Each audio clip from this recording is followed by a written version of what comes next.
supply, install, and service overhead doors and loading dock equipment. So the shipping bay doors, high-speed doors, truck restraints, basically anything that comes into the back of a building through a 53-foot or any size truck, we service the equipment that helps load that into buildings. Well, one, we implemented a system called EOS that really helped our organization gain better vision, gain better structure, core values, all those different types of things, and align the organization to where we wanted to go. And in that, we had 3 differentiators that we focus our marketing efforts and collateral on. So one is us being an Indigenous business. We're the only Indigenous overhead door and loading dock service company. 2, that we offer our services across the country. And 3, we have access to every vendor. Since we're one of the largest companies, every vendor wants to work with us. I think it's happening more and more now than ever before, just with the kind of government set-asides, with the social procurement efforts that a lot of these organizations are going through. We're helping them achieve their social procurement goals because we're Indigenous. It's also helped with potential partnerships for growing our organization. So there's several First Nations that we're talking to right now that actually want to partner with us and create companies in their geographic locations. So through 2 different avenues, I think it's really helped us. So through CCAB and KMC, which is another network for Indigenous business and minority business, we've been able to gain a lot of traction with these larger customers that have mandates in the States and social procurement here. So we landed Amazon across the country, and not, obviously there was a lot of different factors that went into us gaining that as a customer, but us being Indigenous really helped us along the way because we went direct to their social procurement people that were looking for diversity. So we landed that account, we've landed JLL, CBREs across the country. It's really helped expand those national types of customers for us. In regards to the expansion, we started this 2 years ago with a national accounts division, which basically the concept was that we'd be a middleman for, say, let's go with Amazon for that. So Amazon across the country, they only want to deal with one person. They don't want to deal with 100 other door companies that they need to call and pick out and everything like that. So the way we built this was they'd call us, we'd deal with the whole headache, and we'd be the middleman that could add our markup in there. So with really reduced, like there's not much overhead involved with it, which I really liked. We were able to maintain the margins that we wanted to have. So it just became a really good growth model. And then through that growth model and revenue, we started to analyze, okay, what cities could we now sustain, one truck here or an office here? And that's become our expansion strategy now, and now working with the First Nations in those areas to show them that there's a revenue model here, there's something that we can build here. It's helping us a lot, gaining the funding to either purchase a company or start our own in these locations. So with any of these ones, it's a long road. So it's probably a year and a half of conversations, going back and forth, earning smaller jobs here and there.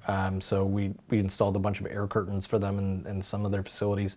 But kind of through that continuous work with them, we got on their radar, got into their databases, and when it came up for these bids, we were kind of a preferred vendor to win the bids.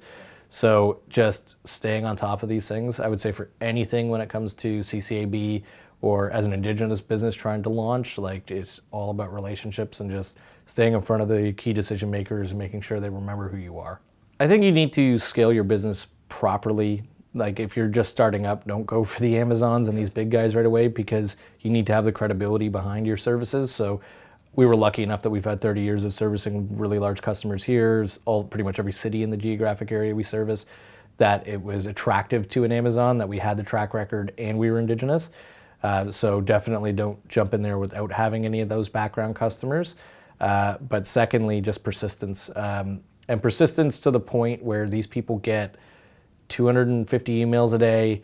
It's not annoying unless they're telling you to stop. They do want to talk to you, especially if you're Indigenous, just staying really, really high on top of it. I really started to see a lot of traction with these things when I got involved with CCAB and KMC. And I really think these organizations, you get out what you put into them. So I did a lot of speaking for them. I did different videos for them.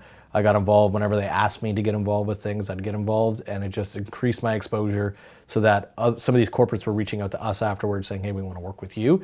So the more you get involved and engaged in these conferences with speaking or anything like that, I think that'll really help your exposure. I think the biggest challenge that anybody in our industry is facing, I mean, COVID aside, COVID created a lot of kind of material shortages, those types of things that affected everybody. So I'm going to leave that one to the side a little bit. It was really labor shortage is the massive problem that all of us are dealing with. There's not enough skilled trades coming in for us to train them in our type of work. So we've recruited people from Newfoundland to come here, and we're starting to change our recruitment strategy in order to kind of procure the people that we want here. Basically, we're hiring based on the right attitude, and we can train all the technical stuff.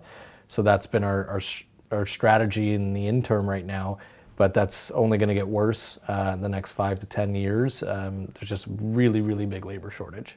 I think it's an education thing from the beginning. Indigenous aside, when I was going through high school, it was basically frowned upon to go to a skilled trade, that if you didn't go to university, you didn't succeed in a sense. Whereas that's just completely the wrong narrative. Most of our skilled trades are making way more than anything else. I have friends that instantly getting into an apprenticeship were making 10 times what these other people were coming out of university.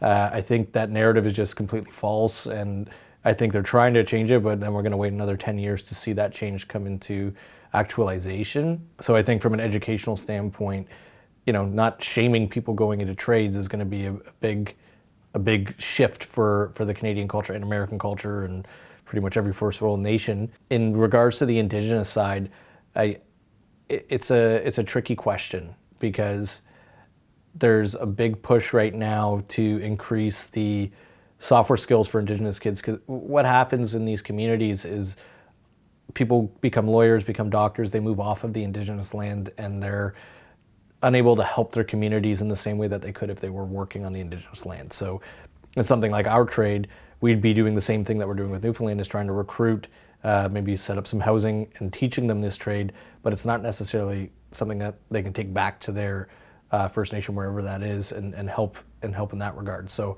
from an employment perspective, I think it's the education aspect, but from an Indigenous attraction, I think it's how do we figure out remote jobs and things like that, maybe on the office level, to recruit them in. Indigenous businesses are really small, most of them, 4 people. In these federal bids, they set these requirements that, Indigenous is preferred, but you need $3 million in revenue, and you need this, and 3 years of that as a track record. So you basically eliminated all Indigenous business right off the bat.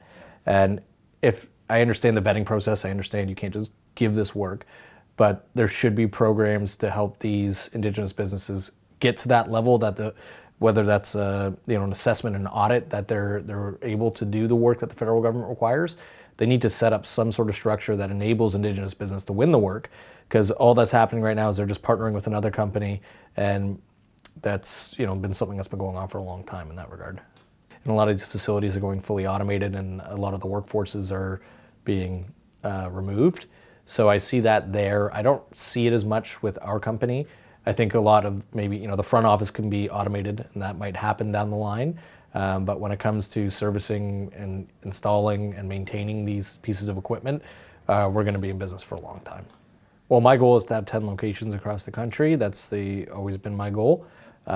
Significant growth in revenue, and probably a location in the United States is going to be one of our goals as well. We're on that right on that bell curve where it's really starting to take off, and the growth is really starting to happen. It's really driven kind of through that expansion strategy I was talking about. That's where we're looking at it the most. But it's also through where the best relationships are with First Nations is where we want to be targeting. So Alberta, BC, I'm from Yukon, so Whitehorse would be nice. Establishing that, because they have a lot of influence, I think, in where the companies in those areas purchase and procure from. So if we're able to partner with them, it's kind of an instant business development, and we can help fulfill that through partnership. We're helping their communities. It's just a win-win for everybody involved. Entering some of these bigger markets, like if you go into Montreal, it's significantly more difficult to penetrate a market like that without having any sort of connection. Yeah. So I think being Indigenous and working with Indigenous is really important to us. I think it's really important for any Indigenous company to want to do that, to want to grow the Indigenous economy. I think it's all a give and take. I don't like the concept of people taking advantage of the set-asides and things like that without a concept of how they're going to be building the Indigenous economy. So that's always been, first and foremost, one of our focuses in that sense. And I think it's just we're in a new chapter in Canada that it's, be on the right side of history, really. I would say the Gord Downie Foundation really helped us a lot. And my father was on the board of that, helping launch it. We have a legacy room in here. That boardroom is going to be set up as a legacy room. It's one for education for our team that isn't Indigenous. Like they didn't even know what residential schooling was before kind of, you know, the children were being found. But we kind of actively try to teach them those types of things. And I think it's just really important for social procurement. We're so diverse in here. It brings different backgrounds, different perspectives on how to solve things, but it's also mimicking what Canada's kind of looking like. And I think it's important to focus on that. So like with the Black North Initiative, we're supposed to have a mandate of a percentage on our leadership team, but also in our company that are Black or minorities is the goal. The Downie Wedgeck Fund is more of an awareness kind of fund, so that's setting up the boardroom in here and teaching our staff about that. Tree Canada was a bit of a different social procurement kind of thing for us. I was really interested in trying to become carbon neutral, which we're still working on. It's impossible for the way that we run our business. We need trucks on the road, we need all those types of things, so we were looking at offsetting programs. And what I came up with there is if a customer signs up on a maintenance agreement with us, every service call that we do for them, we're planting a tree. So that's been kind of our goal in that sense, is to plant, I think we're 5,000 trees a year or something like that. Yeah. I think we've had a few kids that were maybe a little lost that came here. It provided a purpose, it provided a direction for them, and they kind of have their own. There were one company, the technicians, they're kind of their own division in there. They have their own brotherhood in there where they're trying to help each other, guide each other, teach each other. I think you get that network of support for sure, being inside an organization like that you might not get somewhere else. One, you're in high demand, so getting started shouldn't be the most difficult thing for you.